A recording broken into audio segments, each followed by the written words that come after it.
Bismillahirrahmanirrahim. Assalamualaikum warahmatullahi wabarakatuh. Innal hamdalillah nahmaduhu wa nasta'inuhu wa nastaghfiruh wa na'udzu billahi min syururi anfusina wa min sayyiati a'malina may yahdihillahu fala mudhillalah wa may yudlilhu fala hadiyalah. Asyhadu an la ilaha illallah wahdahu la syarikalah wa asyhadu anna Muhammadan abduhu wa rasuluh la nabiyya wa la rasula ba'dah. Ikhwati fillah, ma'asyiral hadirin wal hadirat, Bapak, Ibu-ibu yang dimuliakan Allah, mari kita kembali bersyukur kepada Allah Subhanahu wa taala. Alhamdulillah pada maghrib yang penuh berkah ini kita kembali dimudahkannya untuk beribadah dan kembali diberikannya semangat untuk duduk di majelis ilmu. Mudah-mudahan ibadah maghrib kita dicatat sebagai amal soleh, dan mudah-mudahan majelis ilmu yang kita ikuti bisa menjadi wasilah untuk mendapatkan kemuliaan kita di sisi Allah Subhanahu wa taala. Sama-sama kita juga harus bersalawat dan salam untuk Rasulullah sallallahu alaihi wasallam. Allahumma salli ala Muhammad wa ala ali Muhammad. Mudah-mudahan kita semakin taat dan semakin tunduk kepada sunnah-sunnah beliau, meskipun ada banyak tantangan yang harus kita hadapi dalam mempertahankan sunnah Rasulullah sallallahu alaihi wasallam. Dan harapan kita semua tentu saja adalah di akhirat kelak semua kita bisa mendapatkan syafaat dari beliau dan bisa mendapatkan minuman yang langsung dituangkan oleh Rasulullah sallallahu alaihi wasallam, di mana minuman itu diambil langsung oleh Rasul dari telaganya. Berbahagialah orang-orang yang mendapatkan minuman itu, dan kata Rasul, man syariba minhu lam yazma abadan. Siapa yang meminumnya, maka dia tidak akan lagi merasa haus. Ikhwati fillah, ma'asyiral hadirin wal hadirat, rahimani Allah wa iyyakum. Kembali pada maghrib ini kita akan melanjutkan kajian kita terkait dengan al-masail al-mu'asirah fi babiz zakah. Masalah-masalah baru, masalah-masalah kontemporer yang ada di dalam persoalan zakat. Yang terakhir yang kita bahas adalah zakatur ratib, zakat gaji. Apakah gaji perlu dizakatkan? Alhamdulillah, ini masalah terakhir yang kita bahas pada pertemuan kita yang sebelumnya. Kesimpulannya adalah bahwa apabila gaji yang diterima itu sudah sampai nisabnya, maka pada saat itu mulai dihitung kewajiban zakatnya. Dan ketika uang yang sampai nisab itu sampai pula haulnya, maka berarti disitulah ada kewajiban untuk dibayarkan zakatnya.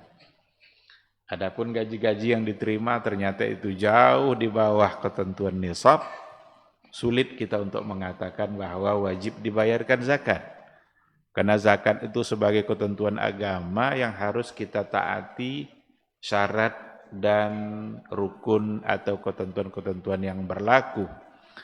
Ketika syarat dan ketentuan itu tidak ada, maka tentu saja akan sulit bagi kita untuk mewajibkan pembayaran zakatnya. Sekarang kita akan lanjutkan pada al-mas'alatus tsalisah, masalah yang ketiga yang masih berhubungan dengan uang. Jadi masalah pertama ini hubungannya adalah dengan uang yang harus kita ukur nanti dengan harga emas atau harga perak. Jumhur ulama mengatakan disesuaikan dengan yang lebih banyak beredar di tengah-tengah masyarakat, yaitu adalah emas. Nah, masalah yang ketiga adalah zakatu al-hisabat al-bankiyah. Zakat untuk uang yang ada di dalam rekening bank kita. Rata-rata semua kita punya rekening. Ada orang yang sampai punya rekening 5, 6, 7. Ya kadang rekeningnya banyak, cuma isinya isinya aja kadang, tapi rekeningnya banyak. Kalau saya banyak rekening saya, cuma isinya yang yang agak kabur sedikit. Tapi ternyata dalam Islam itu dibahas oleh para ulama kontemporer, zakat al-hisabat al-bankiyah. Bagaimana ketentuan agama dalam persoalan zakat untuk uang yang ada dalam rekening. Dikatakan bahwa al-hisabat al-bankiyah itu ada dua jenis. Yang pertama adalah imma antakuna hisabatin jariyah wa imma antakuna hisabatin istismariyah. Ada rekening harian kita hanya sekedar tempat untuk meletakkan uang, tapi kita bisa mengambilnya kapan kita mau. Itu diistilahkan dengan al-hisabat al-jariyah.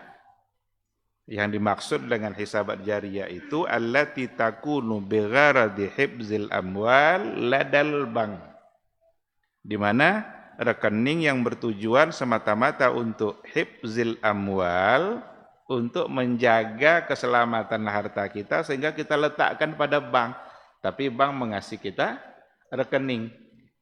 Wa takunu tahta tasarrufil muwaddi' mata arada, dan harta itu atau uang itu tahta tasarrufil muwaddi', itu murni dalam penguasaan pemilik rekening. Kapan dia ingin mengambilnya, maka dia bisa mengambilnya. Tetapi yang al-hisabatil istismariyah, rekening tapi tujuannya untuk investasi, ini akan berbeda nanti karena pemilik rekening tidak berhak untuk mengambil kapan dia mau. Jadi ada dua jenis. Yang pertama, semata-mata untuk meletakkan uang di bank untuk keamanan uang itu, tetapi pemilik rekening dia bisa ambil kapan saja. Pagi mau uang ambil, sore mau uang ambil, maka dia bisa mengambilnya. Kata para ulama kontemporer, yang rekening yang jariyah tadi itu sama aja dengan uang kita yang ada di kantong kita. Ada uang di kantong kita, kapan mau ambil, kapan tidak mau ambil, tidak. Maka fahazihil hisabat zakatuhah ka zakatin nuqud. Rekening yang seperti ini zakatnya adalah ka zakatin nuqud, sama dengan zakat uang biasa. Kalau seandainya memang yang ada di dalam rekening kita itu adalah uang yang sampai haul dan sampai nisabnya, maka berarti dia harus mengeluarkan zakat dari apa yang dia miliki itu. Seandainya dia punya uang yang lain selain daripada yang ada di rekening itu, tapi ada uang-uang lain yang dihasilkannya, ada faidah dari kegiatan-kegiatan dia, lalu ia mendapatkan uang itu, maka uang tadi bisa digabungkan untuk kemudian dikeluarkan zakatnya. Ini yang untuk jenis al-hisabat al-jariyah.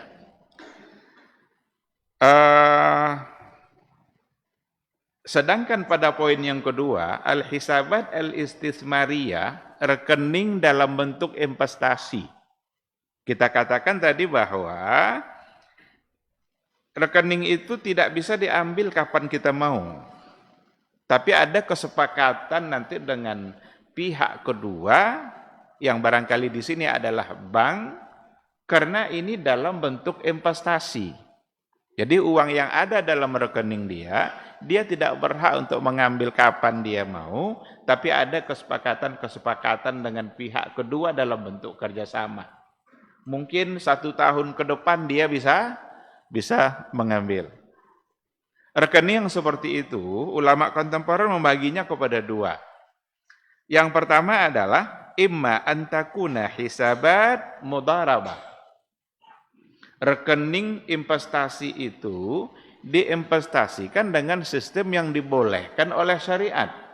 Seperti kerjasama dalam bentuk mudharabah. Kerjasama dalam bentuk mudharabah itu kan kerjasama dua belah pihak antara pekerja dengan pemilik modal. Si A sama si B kerjasama. Si A punya uang, si B siap untuk bekerja. Maka nanti ada sistem bagi hasil. Apa yang dihasilkan dari kerja itu akan dibagilah nanti antara pemilik modal dengan yang berusaha. Kita sebagai pemilik rekening yang punya uang, kita serahkan uang kita itu ke bank atau kepada pihak kedua dalam akad mudharabah, usaha tertentu yang tentu saja nanti akan mendapatkan hasil. Dan hasil itulah nanti yang akan dibagi oleh kedua belah pihak. Kalau memang demikian, maka apabila uang yang ada dalam rekening tadi, yang diinvestasikan tadi, memang adalah sejumlah uang yang sudah sampai nisabnya, berarti mulai dihitung ketika sampai masa hisab itu, kalau memang dari awal kerjasama, maka berarti sudah mulai dihitung untuk menentukan haulnya. Katakanlah, dia memulai kerjasama mudharabahnya itu dalam bulan Ramadan.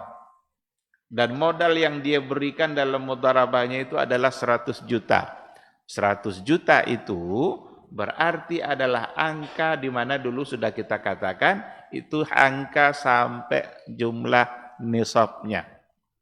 Ketentuan zakat sudah ada pada angka 100 juta. Karena ada 85 gram emas itu di bawah 100 juta. Nah, berarti ketika di awal dia memulai kerjasama mudharabahnya, maka ia mulai menghitung masa untuk menentukan haulnya. Ramadan berikutnya berarti sampai satu tahun. Seandainya dari 100 juta itu dia mendapatkan keuntungan dari kerjasama mudharabahnya itu umpamanya 30 juta, maka uang yang dia punya menjadi 130 juta dan zakatnya adalah dari angka 130 juta. Modal awal sebagai awal kerjasama, kemudian keuntungan yang dihasilkan dari modal kerjasama yang dia lakukan. Maka 130 juta dia harus mengeluarkannya 2,5% min tilkal amwal. Artinya adalah rubu'ul usyur, 1/40. 2,5. Kalau di buku ini yang dicontohkan oleh penulisnya dengan modal awal 10.000 rial, kalau 10.000 rial itu juga angka di mana sudah sampai nisab. Karena diperkirakan nisab untuk rial, ukuran rial, itu kira-kira 5.100 rial. Tentu saja dengan harga emas yang ada di sana. Lalu ketika ia punya tambahannya 20.000 rial, 2.000 rial, berarti jadilah dia 12.000 dan dikeluarkan zakatnya dari jumlah keseluruhan modal plus keuntungan yang dia dapatkan. Itu yang untuk hisabat mudharabah. Jadi investasi ketika dia menggunakan sistem akad yang di situ sesuai dengan Islam. Kerjasama seperti mudharabah. Karena agama Islam ini Islam yang datang dibawa oleh Rasulullah Sallallahu Alaihi Wasallam memang membimbing kita dalam berbagai persoalan, baik itu dalam persoalan ibadah maupun dalam persoalan muamalah. Salah satu dari persoalan muamalah yang diatur itu ya tentu saja persoalan ekonomi. Bagaimana transaksi yang diatur oleh Islam diberikan aturan mainnya, tidak boleh ada riba, tidak boleh ada gharar, tidak boleh ada zulm, dan dengan beberapa bentuk akad yang sudah ada, bahkan sudah ada pada masa Rasulullah Sallallahu Alaihi Wasallam. Ada juga di antara akad yang barangkali belum ada pada masa Nabi. Tidak apa-apa kalaupun belum ada pada masa Rasul akad itu, tetapi harus mengikuti ketentuan dan aturan-aturan yang tadi itu. Tidak boleh ada riba, tidak boleh gharar, dan tidak boleh zulm. Nah, salah satu dari yang diatur dalam kajian ekonomi syariah itu adalah akad yang namanya mudharabah. Kan macam-macam istilahnya itu. Ada musyarakah, itu ada bagian-bagiannya. Mudharabah bagian dari musyarakah sebenarnya. Tapi musyarakah itu ada lagi pembagiannya. Ada musyarakatul abdan, kerjasama fisik. Fisiknya sama-sama bekerja. Ketika ada borongan umpamanya, seorang tukang jahit mendapatkan borongan untuk menjahit 10 pasang 1000 pasang pakaian anak sekolah. Harus selesai dalam waktu sebulan. Bisa enggak oleh satu orang? Enggak bisa. Nah, yang satu ini mengajak kawan-kawan penjahit yang lain, mau enggak kita sama-sama menyelesaikan ini? Ada borongan nih, 1000 pasang pakaian yang harus kita selesaikan. Dijahit oleh mereka, kemudian keuntungan mereka bagi. Nah, ada yang seperti itu, ada juga yang antara satu pemilik modal, satu yang bekerja, atau sama-sama memodali dan sama-sama bekerja. Itu boleh berkembang itu. Silahkan kalau mau dikembangkan, yang penting mengikuti ketentuan. Nah, yang tadi itu sebagai contohnya adalah hisabat mudharabah. Tapi ada pada bentuk yang kedua, al-hisabat al-istismariyah al-iqrad bifaidah. Rekening bank dia punya untuk investasi juga, tapi dengan menggunakan sistem pinjam berbunga. Sistem pinjam berbunga. Dipinjamkannya uangnya, kalau tadi 100 juta, sistemnya mudharabah. Nanti dapat dia keuntungan. Diwajibkan membayarkan zakat, modal plus keuntungan. Sekarang dia akadnya bukan akad mudharabah, tetapi adalah pinjam berbunga. Riba enggak tuh? Sekarang dipinjam uang dia 100 juta, dalam masa tertentu kerjasama, tapi bukan dalam bentuk kerjasama akad yang tadi itu, atas nama pinjaman yang nanti akan dibayar sesuai dengan kesepakatannya, mungkin 5% atau 6%, dapat dia nanti bunganya. Ini akadnya sudah mulai berbeda, tidak lagi dalam bentuk kerjasama yang legal secara syar'i, tapi ini pinjaman yang berbunga. Apakah nanti juga akan dibayarkan zakat dengan keuntungan bunga yang dia dapatkan?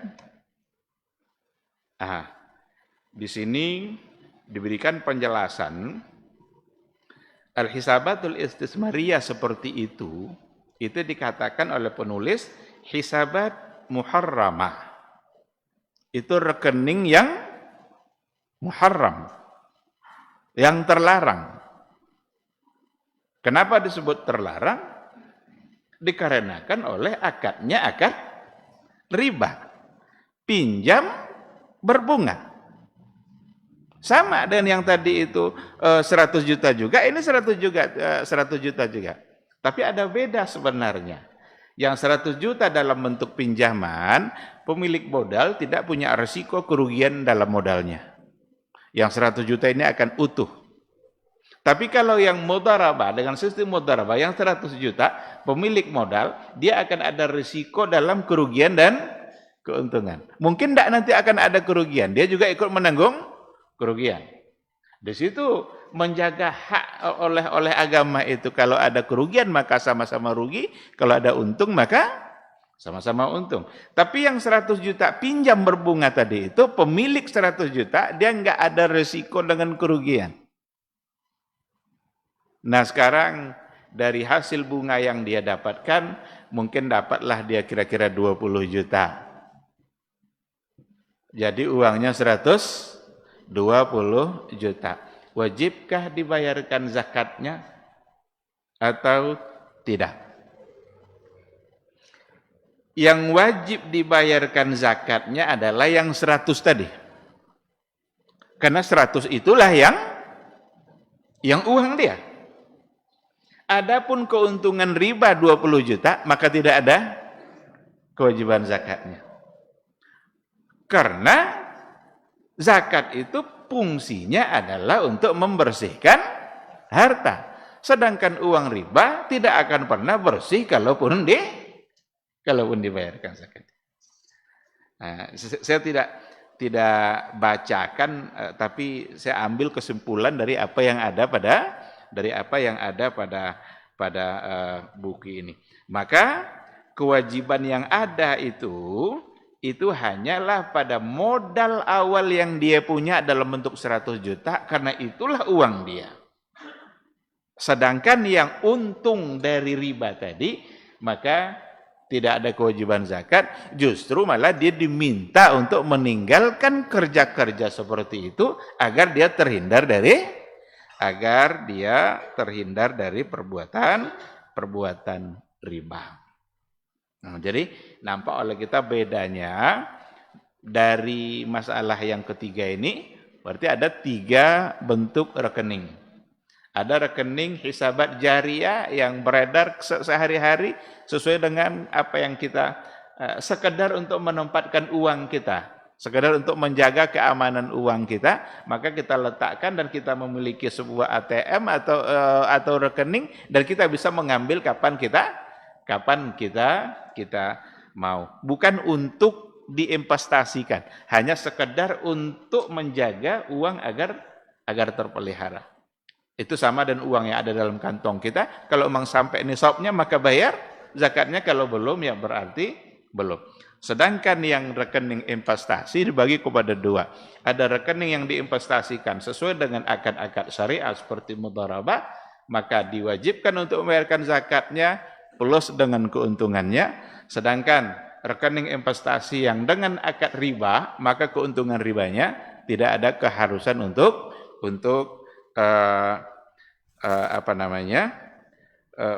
membayarkan zakatnya. Bahkan di sini dikatakan bal yajibu an tuhawwila malak min hadzal hisab ila hisabin jarin au ila hisab istismar bil mudharabah. Wajib bagi kamu untuk memindahkan uang itu dari rekening yang tadi pindah kepada rekening yang syar'i seperti bil mudharabah lada ahadil bunukil islamiyah, yang ada pada bank-bank Islam.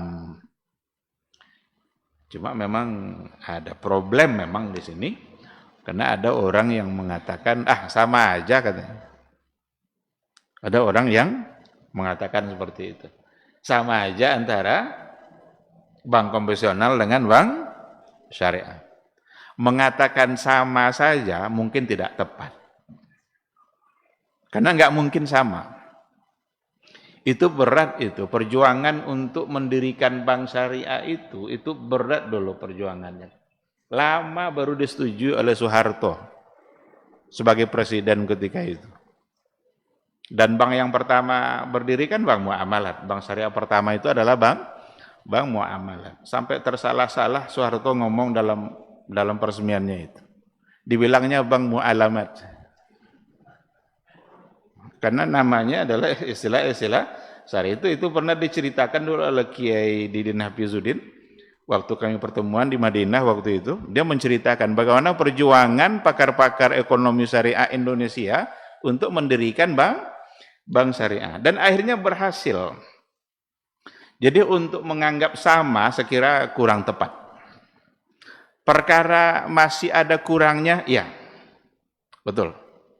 Ada yang hal-hal yang perlu untuk masih disempurnakan, lebih diluruskan lagi, masih ada sedikit celah-celah, itu betul. Tapi menganggap sama, saya kira kurang pas, karena berarti kita tidak menghargai perjuangan mereka yang berhasil untuk mendirikan bank syariah. Karena ada pula yang mengatakan, Allah katanya, bedanya akad dua bank itu hanya bismillah yang ada di kertas. Jadi kalau bank syariah katanya mulai dan bismillahirrahmanirrahim. Kalau yang bank konvensional tidak ada bismillahirrahmanirrahim. Tapi dengan adanya bismillah itu saja, kalau ada ayam disembelih pakai bismillah, satu tidak pakai bismillah, halal dua-duanya tidak? Yang bismillah halal kan? Maka yang kertas bismillah tadi menjadi halal. Itu saja, itu sudah membuat dia menjadi berbeda. Oleh karena itu dibedakan oleh akadnya itu. Maka dalam bank-bank syariah seharusnya tidak ada bahasa pinjaman. Tapi yang ada adalah pembiayaan. Kalau pinjaman lalu berbunga, maka pasti riba. Tapi kalau pembiayaan, lalu kemudian yang membiayai ingin mendapatkan keuntungan, boleh. Saya mau laptop, harganya 10 juta. Tidak punya saya uang 10 juta itu.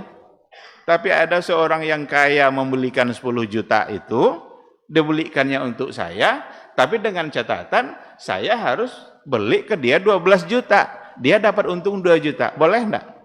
Boleh, itu namanya murabahah. Tapi kalau saya pinjam ke dia uang 10 juta tadi, Pak pinjam saya 10 juta. Saya beli laptop harga 10 juta, nanti saya bayar 12 juta. Boleh? Tidak boleh, itu riba. Maka dalam bank syariah seharusnya tidak ada bahasa pinjaman. Yang ada adalah pembiayaan, lalu pihak yang membiayai ingin mendapatkan keuntungan. Wajar. Dia sudah membantu kita, dia mendapatkan keuntungan dari uang yang dia berikan, boleh. Seperti itu. Nah, jadi ketika rekening investasinya dengan menggunakan akad syariat, akad syar'i, maka semuanya dikeluarkan zakat. Tapi ketika menggunakan investasi dengan cara riba, al-iqrad bifaedah, pinjam berbunga, maka modalnya yang wajib dibayarkan zakatnya, karena itulah uang dia aslinya. Sedangkan keuntungan dari ribanya nggak akan bisa suci dikarenakan oleh pembayaran zakat, karena yang kotor tetap menjadi kotor. Itu untuk masalah yang ketiga. Sekarang al-mas'alatur rabi'ah, masalah yang keempat. Zakatul huli allazi talbasuhul mar'atu minaz zahabi awil fiddah. Ada ndak zakat bagi perhiasan yang dipakai oleh kaum wanita? Ada anting-anting, ada subangnya, ada gelang, ada cincin, ada kalung, dipakainya. Dan tujuannya adalah untuk memperhias diri. Karena dia adalah sebagai seorang wanita yang dibolehkan oleh agama untuk memakai emas. Beda nanti dengan yang dipakai oleh laki-laki. Kalau ada emas yang dipakai oleh laki-laki, wajib dibayarkan dan tidak boleh dipakai. Karena laki-laki haram hukumnya untuk memakai perhiasan emas. Jadi dia menggunakannya pada sesuatu yang tidak pada hal yang dihalalkan. Punya dia emas umpamanya, sebagian tidak dipakai, sebagian tidak pakai. Yang dipakai wajib bayar. Nah, tapi sekarang al-mar'ah langsung disebut al-huli allazi talbasuhul mar'ah, yang dipakai oleh perempuan, perhiasan yang dipakai oleh perempuan minaz zahabi awil fiddah, baik itu dari emas maupun dari perak.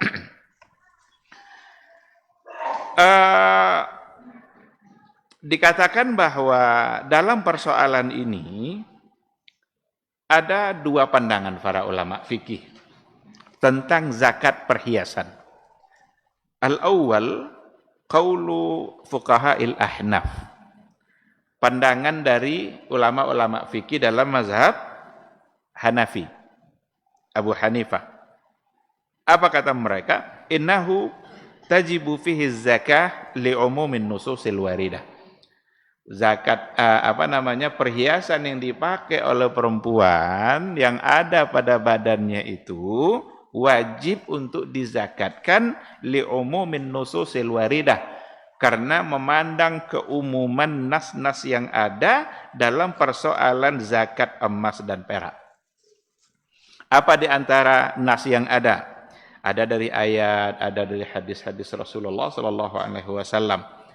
Kata Allah dalam firman-Nya, "Walladzina yaknizuna adh-dhahaba wal fiddah wa la yunfiqunaha fi sabilillah fabashshirhum bi'adzabin alim." Orang-orang yang menumpuk-numpuk emas dan peraknya, wa la yunfiqunaha fi sabilillah. Lalu emas dan perak yang ditumpuk-tumpuknya tadi tidak ditunaikannya zakatnya. Fabashshirhum bi'adzabin alim, maka beritahu mereka akan mendapatkan azab yang pedih. Ketika ada ayat yang seperti ini, menumpuk-numpuk emas dan perak, ini tidak diberikan rinciannya, apakah yang dipakai sebagai perhiasan atau yang tidak dipakai. Maka Abu Hanifah atau dalam mazhab Ahnaf, mazhab Hanafi, para fuqaha mazhab Hanafi cenderung untuk mengatakan bahwa sesungguhnya perhiasan yang dipakai itu mesti dihitung dalam pembayaran zakatnya. Jadi dihitung itu maksudnya umpamanya dia punya emas 80 gram. Ada 5 gram yang dia pakai sebagai perhiasan. Kira-kira yang ini sudah wajib dihitung zakatnya atau belum? Kan 80 gram ada nih, tapi 5 gram dia pakai sebagai perhiasannya. Berarti sama dia ada 85 gram. Apakah wajib dia bayar zakat atau tidak? Dalam mazhab Ahnaf wajib. Karena keumuman ayat. Dalam hadis dikatakan juga oleh Rasulullah sallallahu alaihi wasallam, "Ma min sahibi dhahabin wala fiddatin la yuaddi haqqaha." Nah, jadi ada penggalan hadis di mana Nabi mengatakan, tidaklah seseorang yang memiliki emas dan juga perak lalu la yuaddi haqqaha, lalu dia tidak menunaikan haknya. Apa makna hak di sini? Berarti tidak menunaikan kewajibannya yang merupakan hak bagi orang lain, bagi fakir miskin. Berarti ada ancaman. Nah, ketika ada ancaman seperti itu, dan ini adalah umum.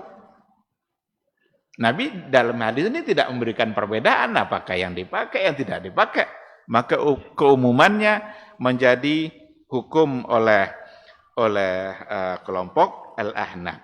Diperkuat oleh sebuah hadis yang lain, anna Nabiya sallallahu alaihi wasallam ja'athu imra'atun, Nabi didatangi oleh seorang perempuan, wa fi yadi ibnatiha miskatani ghalizatani minadz zahab. Anak perempuan tadi membawa seorang anak gadisnya, perempuan tadi membawa seorang anak gadisnya, anak perempuannya, dan pada anak perempuan dia tadi ada perhiasan, ada emas ghalizatani. Ghalizah itu besar, berat timbangannya. Faqala sallallahu alaihi wasallam, lalu Nabi berkata, "Atu'addina zakata hadza?" Apakah kamu menunaikan zakat yang ini? Qalat la. Kata perempuan tadi la, enggak katanya. Qala, lalu Nabi berkata, "Ayasurruki ayyusawwirakillahu bihima bisiwaraini minnar." Inginkah kamu nanti Allah jadikan ini kalung dari neraka? Jadi mau enggak kamu nanti nih, kalau enggak kamu tunaikan, ini nanti akan dirubah oleh Allah menjadi kalung juga, tapi kalung dari neraka. Berarti di sini ada ancaman dan jelas di sini terang. Karena Nabi bertanya, ditunaikan enggak zakatnya? Enggak katanya. Nah, mau enggak kamu nanti ini menjadi kalung tapi terbuat dari emas? Fadalla hadza ala wujubiz zakati fil huli. Berarti hadis ini menunjukkan wajibnya zakat pada perhiasan. Ini kelompok pertama, Al-Ahnaf. Fuqaha Al-Ahnaf. Pendapat dari mazhab Abu Hanifah.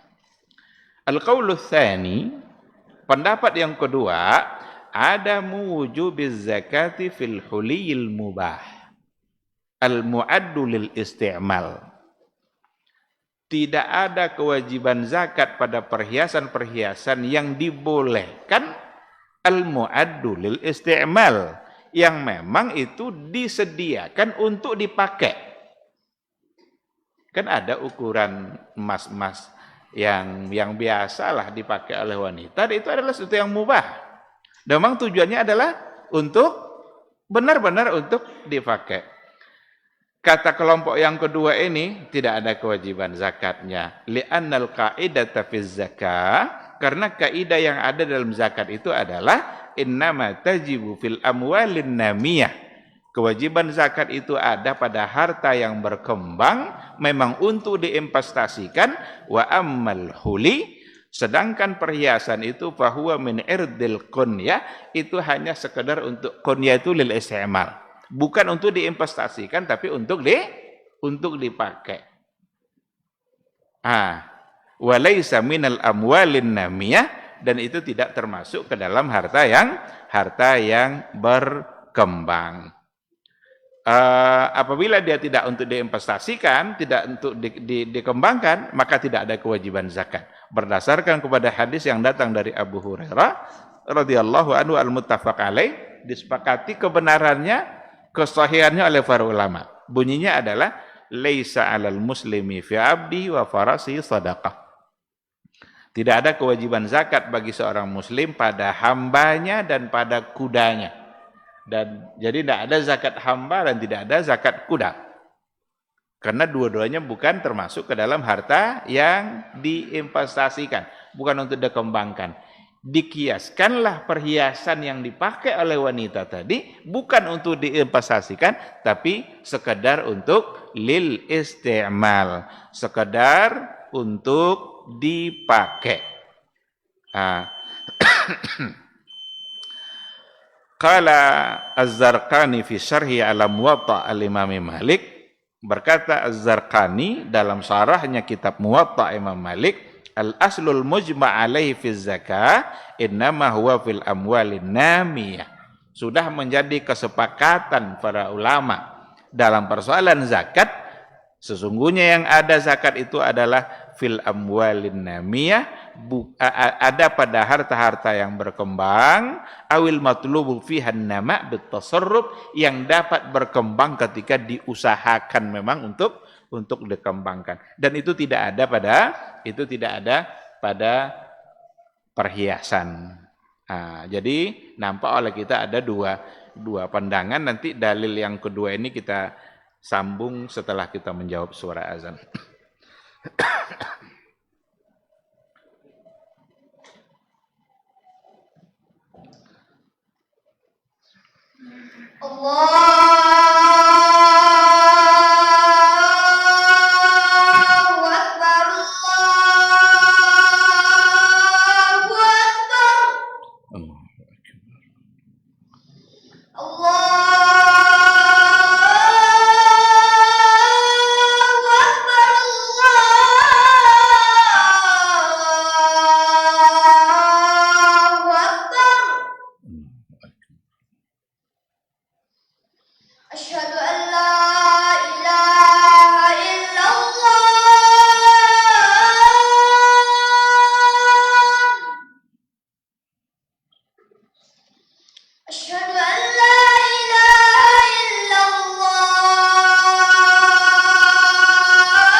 Sallallahu alaihi wasallam.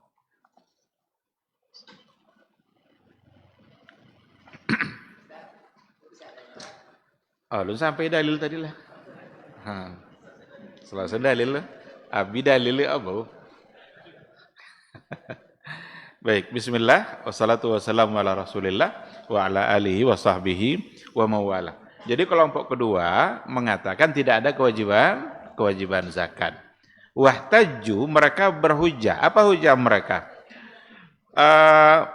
Kata mereka, hunaka jam'un minas sahaba radhiyallahu anhum. Jadi ada banyak riwayat yang datang dari sahabat-sahabat seperti yang dikatakan oleh Imam Ahmad, khamsatun min ashabin nabi la yarawna wujubaz zakati fil huli. Setidaknya ada 5 orang sahabat besar yang meriwayatkan atau yang mereka memandang bahwa tidak ada kewajiban zakat pada perhiasan yang dipakai oleh wanita. Minhum, mereka itu seperti Aisyah binti Abi Bakar, wa Asma binti Abi Bakar, wa Jabir ibn Abdullah, wa Anas ibn Malik, wa Abdullah ibn Umar. Jadi ini sahabat-sahabat yang mengatakan tidak ada kewajiban zakat. Wa hadzal qawlu huwa allazi alaihi jumhur ahli ilmi. Pendapat inilah yang dipegang oleh jumhur ahli ilmi minal malikiyah wa syafi'iyah wal hanabilah. Jadi mayoritas ulama, termasuk di antaranya ulama mazhab, itu mengatakan tidak ada kewajiban, dan itu yang ada pada mazhab Maliki, Syafi'i dan Hanabilah. Wa ikhtiyaru Syekhul Islam Ibn Taimiyah rahimahullah. Dan ini adalah pandangan atau pendapat yang dipilih oleh Syekhul Islam Ibn Taimiyah. Mereka juga menjawab dalil-dalil kelompok pertama. Jadi gitu para ulama fikih itu. Ketika mereka berbeda, ada argumentasi, mereka tidak setuju, tapi dia berikan jawaban untuk dalil-dalil dari kelompok yang dia tidak setujui tadi. Keumuman ayat dan hadis itu nggak bisa dipakai, kata jumhur. Karena Abu Hanifah atau mazhab Hanafi memandang keumuman yang tadi masuk di antaranya perhiasan. Tapi kata jumhur, itu nggak bisa dipakai. Dikarenakan oleh kewajiban zakat itu makhsusatun bima yadullu ala anna zakat innama tajibu fil zahabi al-madrubu naqdan. Jadi memang yang dimaksud dengan emas dan perak itu yang diwajibkan zakat tadi adalah secara fakta itu emas dan perak yang memang itu diantaranya ada yang sudah menjadi uang, karena dulu kan dinar dan dirham, atau emas yang memang untuk dikembangkan dan diinvestasikan. Bukan untuk yang dipakai. Maka dalam hadis-hadis nisab emas dan perak itu rata-rata dengan menyebut dinar. Apa contohnya? Idza kana laka mi'ata dirhamin, apabila kamu sudah punya uang 200 dirham, berarti sudah menjadi uang. Ada hadis, fa idza kana laka 20 dinar. Apabila kamu telah memiliki 20 dinar, 20 dinar itu kan berarti dari emas. Maka menurut kelompok kedua jumhur tadi ini, zakat emas ketika dibicarakan nisabnya itu rata-rata untuk emas yang memang sudah menjadi uang atau emas yang diinvestasikan atau untuk dikembangkan. Sedangkan hadis yang tadi itu, hadis perempuan yang menemui Nabi lalu dia bilang, kamu sudah bayar belum zakatnya? Belum katanya. Nanti akan jadi kalung dari api neraka. Kata jumhur ulama, ini hadis yang datang dari Aisyah dan Ummu Salamah ini, fakullu hazil ahadis la takhlu min maqal.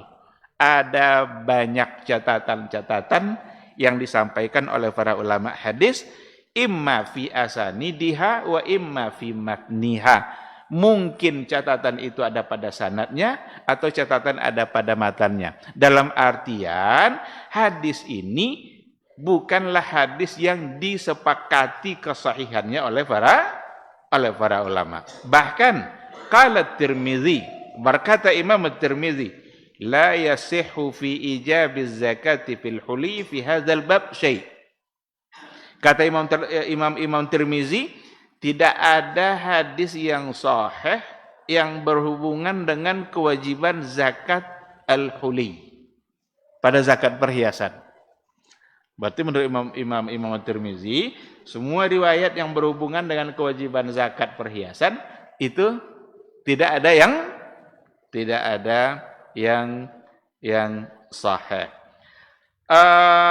Bahkan kala Abu Ubaid fi kitabil amwal, Abu Ubaid mengatakan dalam kitab amwalnya, adapun hadis-hadis yang terkait dengan yang tadi itu seperti atu'tina zakata, sudah bayar belum zakatnya? Apa kata Abu Ubaid?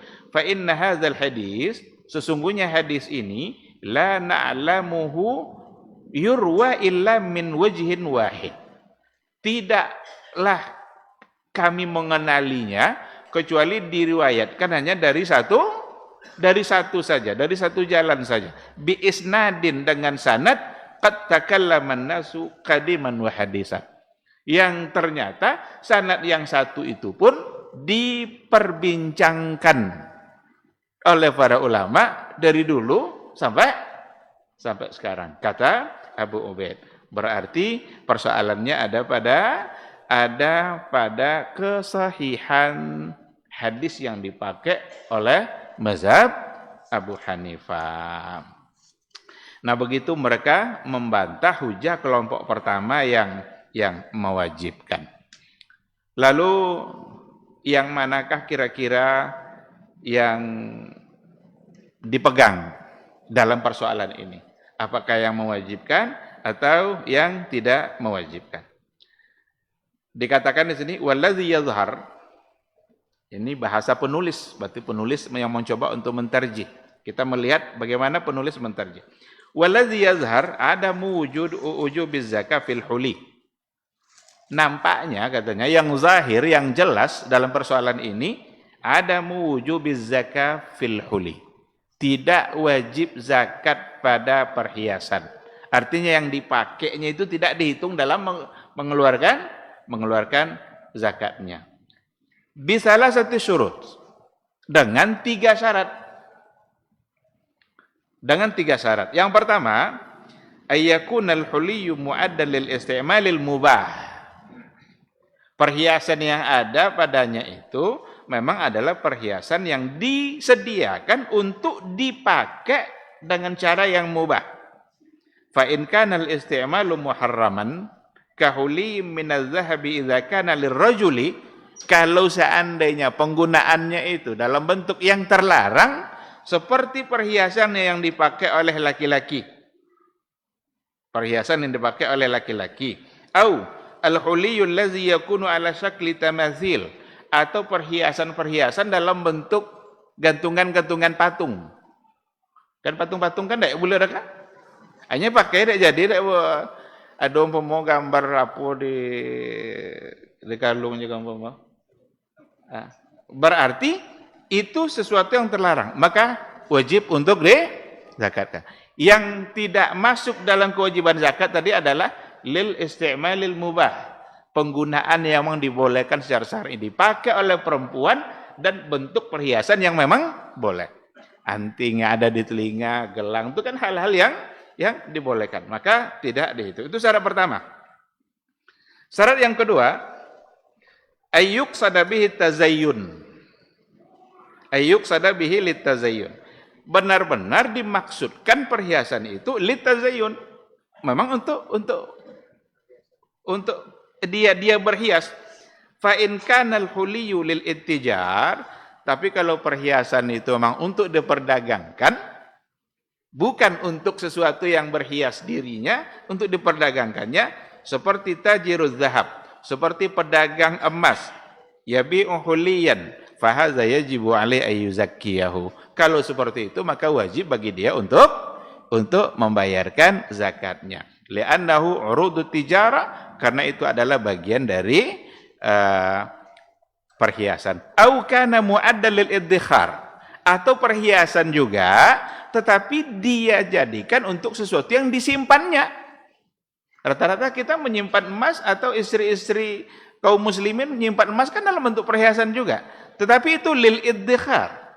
Itu untuk menabung bagi dia, untuk disimpannya. Nanti satu saat barangkali akan dia jual. Fahaza tajibu fihi zakah. Maka ini wajib untuk dibayarkan zakatnya. Berarti yang tidak wajib itu memang yang dia pakai, yang dia gunakan untuk menghias diri. Kemudian ini yang ketiga penting. Antakunal kamiyatul mu'adda lil isti'mal fi hududil qasdi wal i'tidali urfan. Bahwa perhiasan yang dia pakai tadi itu dalam batasan-batasan yang wajar secara urf, secara tradisi. Yang wajar. Kok sampai lo 5 kilo, tengok kiri, 5 kilo, tengok kanan. Itu enggak wajar kan? Atau sepanjang tangan kau lang itu isi. Lah ya wajar lah dong. Jadi secara urf itu tidak wajar. Tapi yang ukuran wajar, dan wajar ini bukan dalam angka nampaknya, tapi urf, secara tradisi kita. Maka berarti dia wajib untuk membayar zakat. Karena bisa aja nanti orang mengakal-akali, biar enggak bayar zakatnya, dipakai semua oleh dia emas yang ada di lemari itu. Pakai semua. Kan enggak ada wajib zakat kalau dipakai katanya. Maka diberikan batasan. Fi hududil qasdi wal i'tidal. Ada memang batas-batasan yang logis, normal, dan itu secara urf memang seperti itulah orang berhias. Kalau sudah melebihi itu berarti apabila tajawazal had, apabila sudah melampaui batas, maka berarti dia wajib untuk menghitung dalam pembayaran zakatnya. Ini. Jadi yang lebih kuat, tidak ada kewajiban zakat pada perhiasan, tapi dengan syarat-syarat yang tadi itu.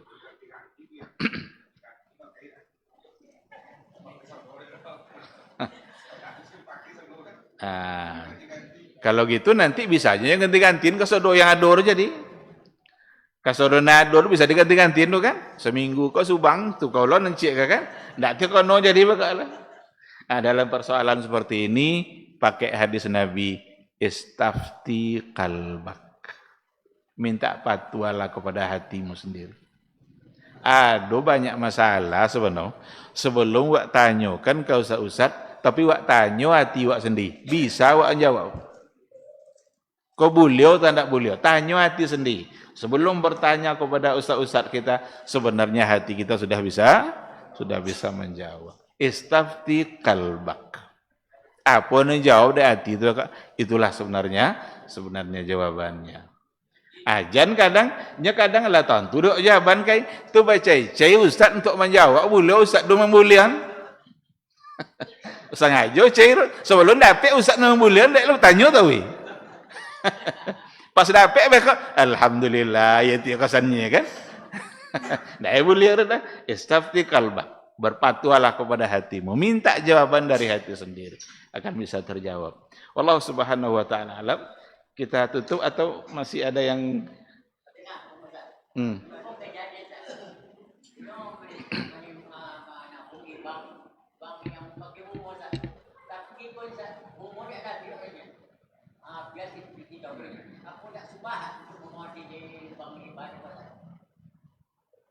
Iya. Barangkali untuk sekarang kita tidak akan mendapatkan kesulitan lagi karena sudah ada banyak bank-bank syar'i yang bisa kita pakai. Kalau dulu bisa kita beralasankan seperti itu karena belum mendapatkan alternatif lain gitu. Nah sekarang dan ndak ambil ngoranya. Apa sih itulah tan? Apa ndak dipilih bank syariah yang lado? Kalaupun ulun sempurna, tapi setidaknya dia sudah lebih mendekati kepada yang hak, lebih menjauhkan kita kepada yang syubhat. Maka sebaiknya tetap jangan gunakan itu agar kita tidak menyetujui juga transaksi-transaksi yang ada gitu. Nah, namun kalau seandainya memang sudah terlanjur seperti itu, ada juga permasalahan yang dibicarakan oleh para ulama, bagaimana kalau tidak diambil atau bagaimana kalau diambil tapi digunakan untuk hal yang lain yang sifatnya kepentingan umum yang tidak kita pakaikan secara pribadi. Karena ada yang mengatakan itu sebagai solusi. Karena kalau tidak diambil, jangan-jangan uang itu nanti menjadi disalahgunakan juga oleh yang lain, dan itu berakibat tidak baik bagi kehidupan umat Islam. Ada yang bilang seperti itu. Ambil tapi bukan untuk kepentingan pribadi. Kalau benar-benar ingin selamat, agar kita sama benar-benar tidak ikut dalam lepas dari semua tanggung jawab, jangan ambil. Karena dengan tidak mengambil itu berarti kita hanya mengambil apa yang menjadi hak kita. Yang ini karena bukan hak kita, kita tidak ambil gitu. Nah, itu yang dulu pernah juga dibahas sama Syekh Singkiti dalam majelis dia. Kalau benar-benar ingin selamat berarti jangan diambil. Cuma ada yang memberikan cara lain, ambil tapi bukan untuk konsumsi pribadi, tapi gunakanlah untuk pembangunan, untuk jalan becek, atau untuk ada toilet-toilet yang mau dibangun gitu kan. Karena uang kotor itu cocoknya sama toilet juga kan. Kasihlah, bangunlah itu biar dipakai oleh banyak orang. Ada yang menjadikan itu sebagai solusi. Wallahu subhanahu wa ta'ala a'lam. Banyak lu sebentar.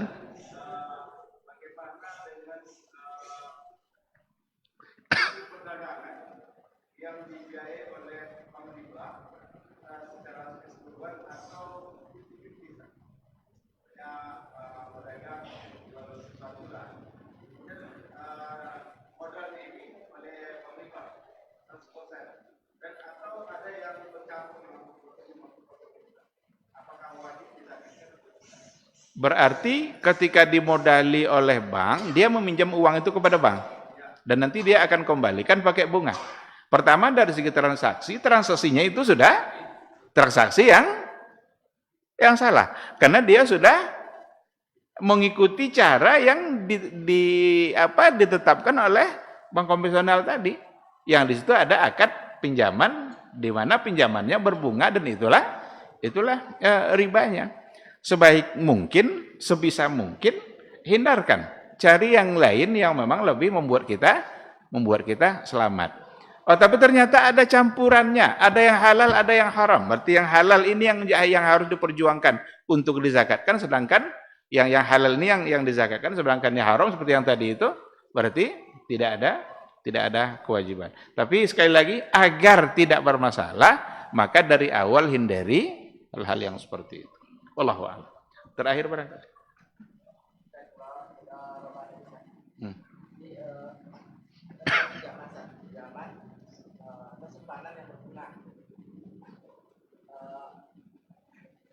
Ada perbedaan antara kita pinjamkan uang, artinya tidak ada, kalau ada kembalian ke kita, ada kembali kita namanya riba.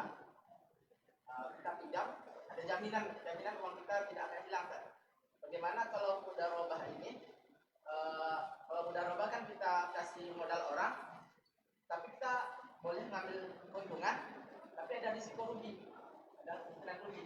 Dan perbedaannya di pusat yang saya tangkap lah, ada simpanan yang tanpa risiko itu berisiko riba, sedangkan ada investasi yang tapi ada kemungkinan rugi, menghasilkan tapi ada risiko. Bagaimana yang jika kita letakkan di bank, investasi di bank dalam bentuk mudharabah, sedangkan di bank itu ada jaminan bahwasanya kalau kita investasi, misalnya deposito mudharabah, itu ada jaminan bahwasanya uang kita tidak akan hilang. Salah satunya adalah yang lembaga menjamin simpanan. Jadi apakah penjamin ini bisa membatalkan akad mudharabah atau tidak? Iya. Walau alam barangkali perlu dibaca lebih jauh masalahnya seperti apa.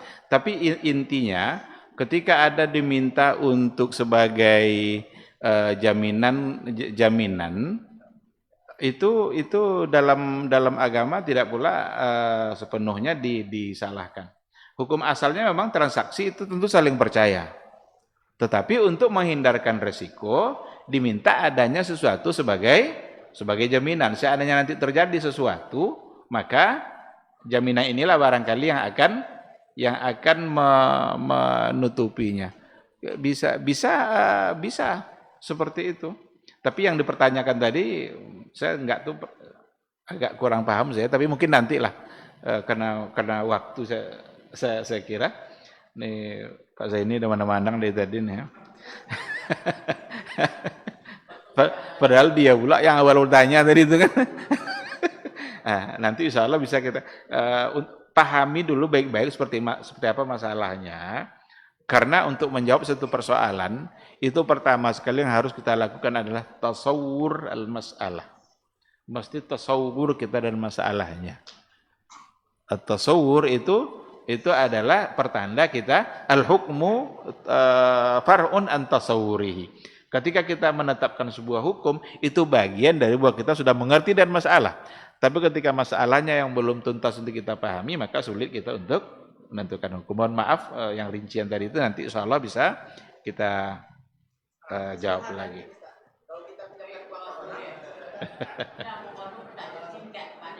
Kalau kita pinjam uang ke orang, kita pinjamkan uang itu kalau ada kembalian ke kita, ada manfaat itu kan riba.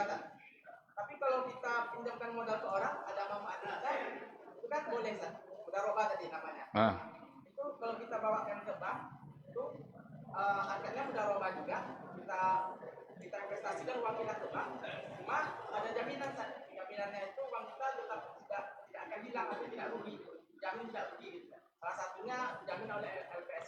Berarti ada pihak ketiga yang menjamin. Nanti apa keuntungan yang didapat oleh pihak ketiga? Nggak mungkin dia cuma jamin-jamin gitu aja tanpa dia mendapatkan. Nah, ini yang perlu dilihat. Ada kira-kira tiba-tiba orang pokoknya nanti kalau uang kamu rugi saya ganti. Sementara dia nggak mendapatkan apa-apa dari itu. Nggak mungkin itu. Nah, ini yang akad yang ketiga ini seperti apa? Itu yang perlu dilihat.